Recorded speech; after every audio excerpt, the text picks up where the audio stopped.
Hippies would, however, have one last powerful gasp during August of 1969 when for 3 days, over 500,000 hippies gathered at Max Yasgur's farm in Woodstock, New York, for 3 days of music and celebration. Initially expecting only about 30,000 people, promoters were shocked and completely unprepared for the mass of humanity that showed up, and soon stopped even asking for tickets. Nearly 500,000 people were in attendance at Woodstock at any given time during that 3-day weekend. Some estimates even have the crowd as high as 750,000 people.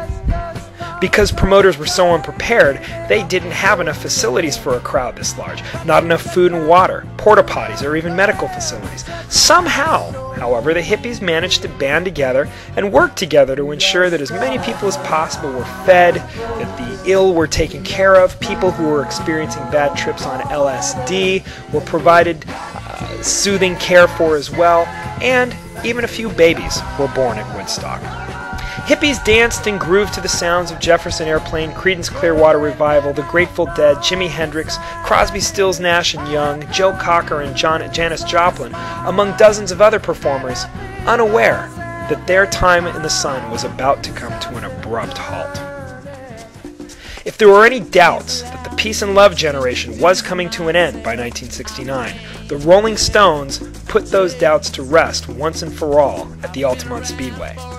On December 6, 1969, some 300,000 fans packed into the raceway just west of San Francisco for the free show. The Stones hired a biker gang named the Hells Angels to provide concert security and paid them for their services with a trailer truckload of beer. The Angels were originally formed, however, as a gang intent upon illegally selling and transporting harder drugs such as speed and heroin. Not the best type of guys you want to hire for security. Shortly after the Stones took to the stage on the festival's first night and began playing their hit song, Sympathy for the Devil, violence between members of the Hells Angels and fans broke out right in front of the stage.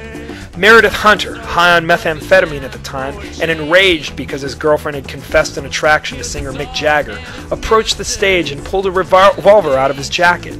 Immediately, Angels pounced upon Hunter, and within minutes, the bitter boyfriend was dead from multiple stab wounds and bludgeoning.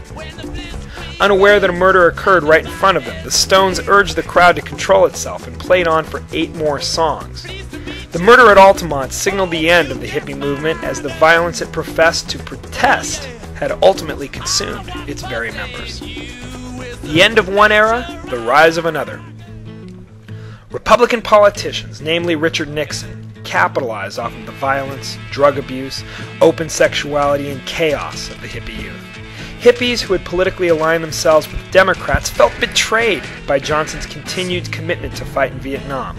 When Johnson, however, chose not to run for the presidency again in 1968, many hippies placed their faith in Democratic politicians who would end America's involvement in Vietnam.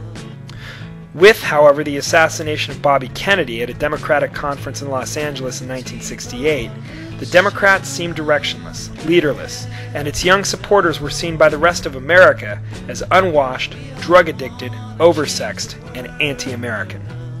Republican Richard Nixon took advantage of the chaos in the Democratic Party, speaking for the, quote, silent majority of Americans who were frustrated and angry with what the war and the youth of America were doing in the United States. Americans wanted an honorable conclusion in Vietnam, and they also wanted a return to respect for law and order. Nixon promised both, and turned the growing discontent of this new generation of conservatives into a narrow victory over Democratic candidate for president Hubert Humphrey and the Southern States' Rights, or Dixiecrat party's George Wallace. With Nixon's election, the Democratic-dominated era that began with FDR's election in 1932 was over, and a new era of conservative politics was set to begin.